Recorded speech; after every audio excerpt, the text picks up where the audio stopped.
Hey y'all, welcome to Wednesday Teacher Rant. And yes, I brought notes.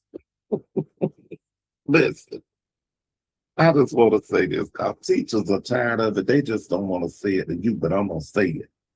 Y'all stop blaming teachers for everything. And I say it again, stop blaming teachers for everything. We only with your kids 8 hours of the day. Sometimes, most of the time, 6 or 7. The rest of the time is yours. And you had them from age 1 to 5. And you were supposed to be getting them ready to be in public spaces and to be around other people. We can't be in charge of that. Then you want us to teach them your family history. We can't do that. Then you want us to teach them about sex and sexuality. That's not what we're supposed to do. Then you want us to teach them how to tie their shoe. We can't do it. We are here to teach them ABCs, 1, 2, 3s, how to think, how to find resources that you need. That's really what teachers are here for. We are teaching the children how to find resources and use resources for their benefit. Teach them how to find the resources, read the resources and analyze them, and then use them for their benefit. Can I say that again? Because a lot of people don't understand what teachers are. We are here to help children find resources, read and analyze the resources that they find, then use those and these resources to help them for their benefit when they get older, when they get a job, when they go out on their own. That's what teachers do. We're not here to do everything for y'all, everything that people want teachers to do. Well, why the teachers did? We don't do that. I'm sorry, y'all. For some reason, society has outsourced everything to teachers. And it just don't make sense. Just like somebody was talking about, oh, they took prayer out of schools. They took prayer out of homes long time before they took prayer out of school. It's not our job at school to make sure your children pray. That's not our job. Some teachers don't even believe in God. Some teachers don't believe in praying. Some families don't believe in that. So that's not our job. If you want your kids to pray, you pray with them at home. We gotta do better, family. We can't just force teachers to teach everything and then blame, the children coming out of school not knowing how to read. It's the teacher's fault. Do you remember the old adage that says you can lead a horse to water, but you can't make it drink? Yeah, that's what a lot of teachers are doing because we lead them to water, but we can't force them to learn it. If you are letting your kids come home and watch TV, be on the tablet, do this and do that, honey, we only with them 6 hours. The other 18 hours is yours.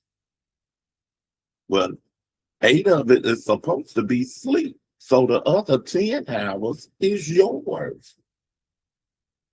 You should be practicing with them what they learned in school. My mama used to do that with me. She said, what y'all learn in school? Bring me that worksheet. Let's practice this. If I got something wrong, we got to practice that worksheet.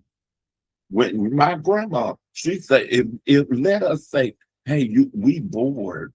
Go get a book. Go get the encyclopedia and look up something and write me a report on it. I never said I was bored again because I was tired of writing them book reports. But that's what my grandmother made it. My grandmother and my mom, She made us learn while we were not at school. It wasn't no sitting around watching TV all day after we got out of school. We may watch 2 or 3 hours of TV. After that, we outside in the garden. We had to be learning something, doing something, reading a book, looking up words in the dictionary, looking up, the encyclopedia, learning how to count money, learning how to cook.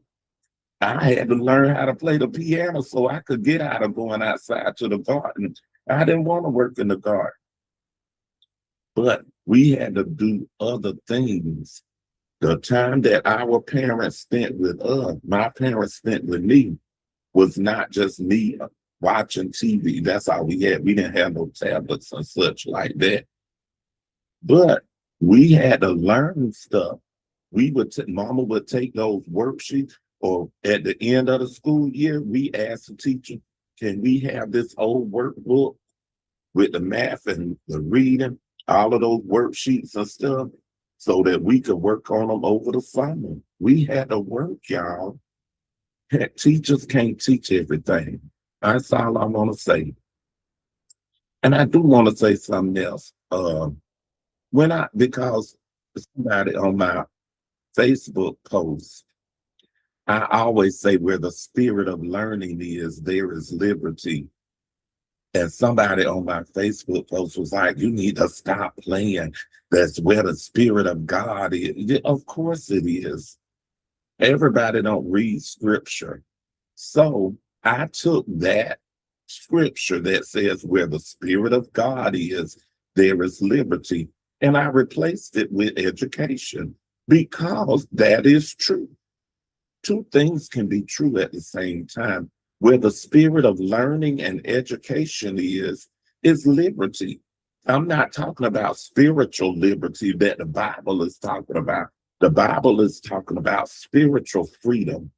When it says where the spirit of God is, there is liberty, where you have liberty in the spirit to worship. I'm talking about where you have liberty in the natural realm to learn and try new things and to grow. Where the spirit of learning is, there is truly liberty in your classroom. It liberates those students who think they can't do anything, and then they learn something and now they feel like they can do it. So I just had to get that in. I'm not trying to replace scripture. I'm just using the scripture as an example for this lesson. Where the spirit of learning is, there is liberty. Y'all have a great day.